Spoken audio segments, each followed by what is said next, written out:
So I was looking at my collection the other day, and I was looking at Skellige, and I saw Savage Bear, and I immediately got inspired to create something possibly original. I know there's a lot of Axemen decks out there using Herald the Cripple. I wanted to do something that didn't involve Axemen, but I wanted to keep that same ideal of making an archetype that does damage to your opponent, whether it be passively or on deploy. And this is the idea I came up with. I'm going to be playing casual, of course, when I test these decks out. I've been playing with this for a while, and I've won 4 consecutive matches in casual play with it so far. I've been tuning the cards in and out. At one point I had Kambi in there. I wanted to bring Kambi back, but Kambi's broken right now and it just didn't work out, especially with golds being targetable. Hemdall doesn't work like it used to with Kambi anymore. On the mulligan here, you want to have at least one Shield Maiden in hand. I just drew another one. We're going to get rid of that. You only want one in your hand. Savage Bear makes a really nice combo with Shield Maidens. You will possibly see that combo here. Generally, when your first opening play is going to be Savage Bear. Like I said, it opens you up to a possible tempo play with Shield Maiden by doing that. Because every card that your opponent places on the board, Savage Bear hits by 1. That also works in favor of Vabjorn. If a really high strength valued card gets on the board, Vabjorn is essentially a Scorch. I opted instead here to play the not the Savage Bear, but the Raging Berserker. And I'm going to show you a combo with the Raging Berserker right now using the Archer. Everything all right? Essentially, this is going to give me a point swing of about 30 points. I'm going to go from 12 to 30. Let the dance begin. Place the Archer down. Target my 2 Berserkers. And now I have 31 points. I don't like that he has carryover to round 2. More than likely he's going to pass. When he passes, I'm going to Hindar. I am going to go down 1 card. But that ensures that I can dry pass the next round and have him expend a card so we can have equal card advantage. So it looks like I'm going down -1 right here, but in reality, he's going to have to play a card to take his round 2, and we're going to start round 3 with equal cards.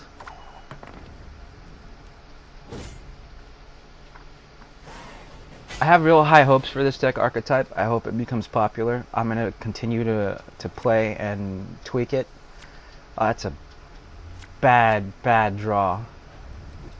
Like I said, you only want 1 in your hand.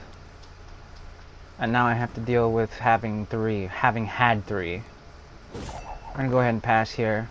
He's going to play a card. And generally, the reason why I want, especially Scoia'tael, it's looking like possibly it's a movement Scoia'tael deck that I was up against. I want him to expend his resources that he wouldn't otherwise have in round 3. So the less combos that he has available to him, the more likely I'm going to win. Yennefer Conjurer is another card that I like. It synergizes really well with the Savage Bears, especially when you have 2 Savage Bears out. I do run 3 Savage Bears in here. I even run a Doragay to have a 4th one out, and that looks really funny. I do run Iris in this deck, and with that many passive on deploy damage 1, if I have Yennefer Conjurer out and I have 3 passively attacking Savage Bears, I can get Iris to go off real easily with Archer or whatever resource I have available. This, ladies and gentlemen, is why we run Gremist. There's a lot of weather going on out there, especially Scoia'tael running Drought and Ragnarug. At one point, I do believe I had Gremist and a First Light in here. I thought that was a little bit too excessive, so I may have taken out First Light and just kept Gremist. But Gremist is such a nice Swiss Army knife, I think. If you don't need the clear weather, you can get out a bear. And the other synergy of this deck that I really, really enjoy is that most of my units are cursed. So I get that cursed tag. It runs really, really well with my berserkers. That 8 value strength card that you see there. For every damaged unit that I have on my board, and as well it has the curse tag, it gets a significant buff. I'll play Yennefer Conjurer right here. If he is the Scoia'tael movement deck that I think he is, he's probably going to pull it out under his melee role. Yeah. Yeah, it is. This is going to be a difficult win. I expect to win like by 1 point or something crazy like that. Having already using my Grimace, I can't clear weather, so I'm going to have to deal with that Skellige Storm. And the best play here is going to use my Armor Smith to deny his Skellige Storm value by healing my units and placing armor on them, as you can see. So what's our plan? Play the Witchers. Herald the Cripple is best played in round 3. You don't necessarily want to use him in rounds 1 or 2 because he can really swing it in favor for you. And generally you want Herald the Cripple to have a row that he's placed on because he attacks his opposing row only, and then every consecutive turn after that the lowest target on that row pings by 1. So you want generally a row that has 3 or 4 targets on it before you deploy him, favorably in round 3. I placed my Berserker on the far left of Skellige Storm because it's going to mitigate some of the damage that passively goes by. So everything that you place to the left, everything to the right is going to take less damage considerably. Yennefer Conjurer, at this point, me placing another Berserker Marauder, is not going to take any more damage.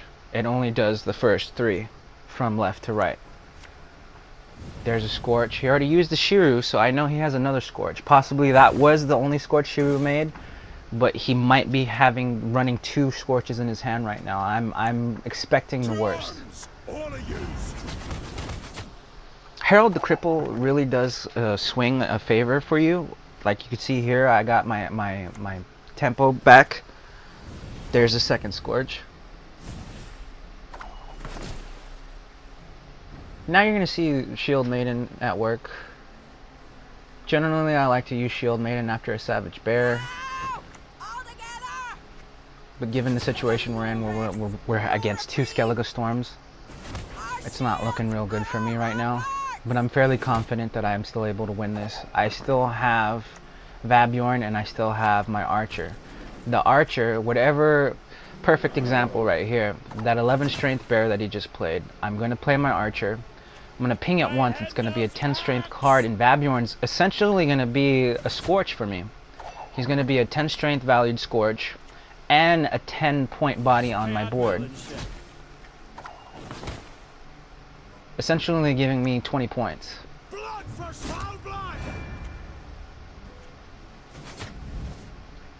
And with Herald ticking once, it's looking like I'm going to win by 3 points.